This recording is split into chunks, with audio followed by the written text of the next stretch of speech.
So I've completed all the blanks on the lathe, and as you can see, they look absolutely fantastic. This is the Zebrano one. There's a couple more steps that I like to do. No matter how hard you try not to get any excess CA on, it does happen.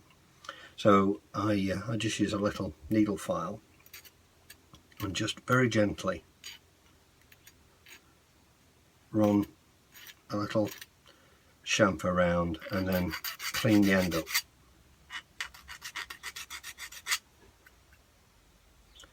Do the same on both ends until you can feel there aren't any edges left. Very, very light strokes. You don't want to put too much of a chamfer on there.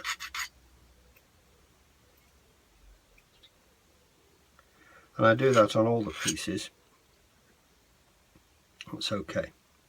Now I mentioned that we'd be coming back to this tool, and here it is. So what I'm going to do is, here's the centre band of one of the pens. I'm going to slip that on there. And now what I do is I use that as a square straight edge. So I pop the tool on there and I just check that that's good all the way around. And the same here, making sure I haven't got any gaps, and that's flat, and that one's fine. So I'll do that on all of the pieces, and then we're ready to put the pens together. So having trimmed everything down and checked for square, here are the components of the first pen. This is the Zebrano one, and you can see, having taken care that the grain matches nicely. So we're now going to put it together. I can't at the moment justify spending out the amount of money for a pen press, so I use my lathe. So we'll go over there and put the pen together. So this is all a little bit Heath Robinson, but it works for me. I must do something a little more permanent at some point. I've just got my little board here, little chopping board, plastic chopping board, and in the chuck I've got a piece of wood which I've turned down just to fit in.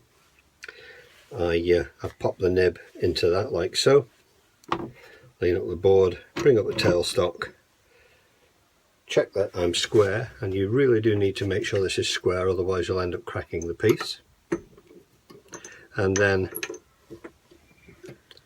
bring the pen together nice and slowly. A bit of pressure at the end, and there you can see all the work I did on measuring has made that a really super fit. So that's the nib on. So the next thing we need to do is to put the transmission in, and this is the bit that actually rotates the pen to bring the refill in and out here. You'll notice there's a little brass section and then a little ridge there. That little ridge wants to be about level with there, but just very careful how we put this in. So give myself a little more room. So we have to be very careful about how this goes together. You need to make sure you're square on it. If you're not, there's a really good chance you're going to crack your pen. So you have to be very, very careful.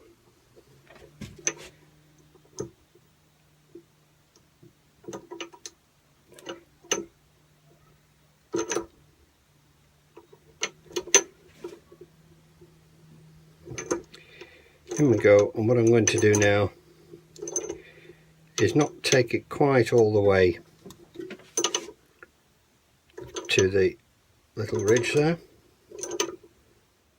And what we need to do is just test this and make sure that the end is inside, and that's absolutely perfect. The nib comes out far enough. So the next thing to do is put the top end of the pen together. So the top end of the pen comes in two pieces, the clip and the little top of the pen there. Make sure you're going in the right end, and then work out where you want the clip to be, and I rather like that there. So again, I'm going to pop that on there. I'm not too worried at the moment about where the clip is, what I'm going to do is I'm just going to press this together, again being very careful that we're going in straight, and nearly all the way. I'll just take it off again and work out exactly where I want the clip to be.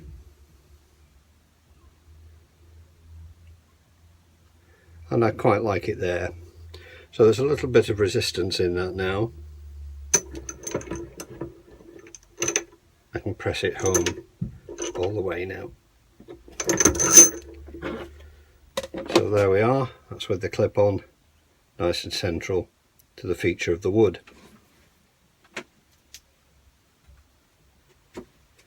So finally, we'll put the ring, centre ring, over the pen there, and bring up the top of the pen, fit it, and we want everything to go together, the grain to go together when the pen is not wound in, and that is, I think you'll agree, pretty much there.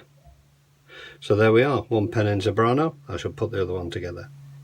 So there we are, the completion of Maudey's pen turning 101, dear me. Two of the pens here to show you, I'm still making the third. So this is the Spanish Olive, and that's a lovely pen. You can see the grain matches up. I decided to use chrome for that one. I'll put some better pictures up at the end for you. And this one is the Zebrano, and again the grain matches up beautifully, and that one's finished in gold. So there's two of the pens that I've made over the course of the video. I hope you found that entertaining, and I hope you took something away from it. As I said at the beginning, I don't pretend to be anybody's expert, but I do love making pens, and I just like getting better all the time and finding new techniques that work for me. So hopefully some of the techniques I've been using you might be able to use in your pen turning. Please do make a comment below and let me know what you thought of it, if you think I can do something better, or if you thought you liked a particular way I did something. Please do leave me a note. I do respond to all comments, so thanks very much indeed. So the next thing that's coming up is UKIS, and that's on the 18th and 19th of June. I don't think I'll get another video out before then. I'm definitely going to be there the Saturday and some of the Sunday, so I look forward to meeting lots of you there. I'll be going around the stands, no doubt, drooling over the things I can't afford, like many other people I suspect, and hopefully picking up a few bits and pieces. But the thing I'm looking forward most to is meeting a lot of you down there. So if you do see me, please tap me on the shoulder and say hi. It'll be good to see you and good to meet you.